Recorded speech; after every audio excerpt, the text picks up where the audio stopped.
Mom, I was reading the story of the prodigal son, and it got me thinking.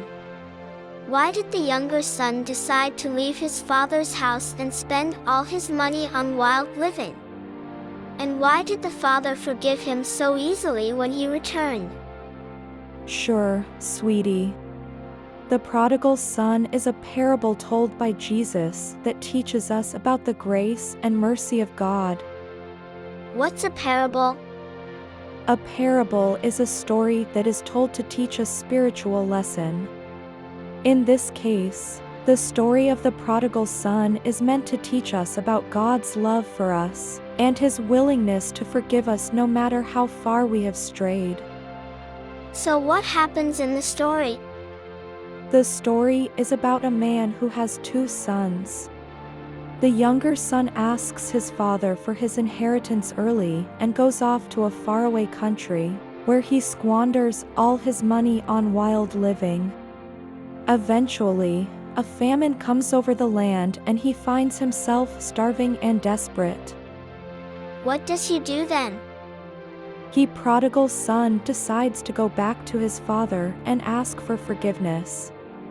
When his father sees him coming from a long way off, he runs to him, throws his arms around him and welcomes him home with open arms.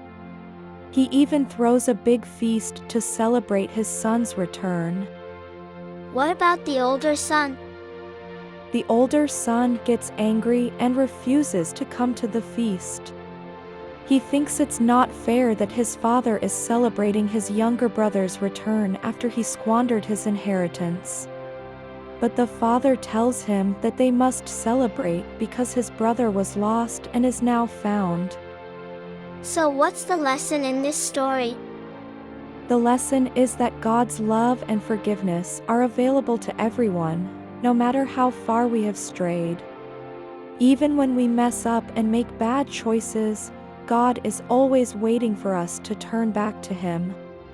And when we do, He welcomes us home with open arms, just like the prodigal son's father. That's a beautiful story, Mom.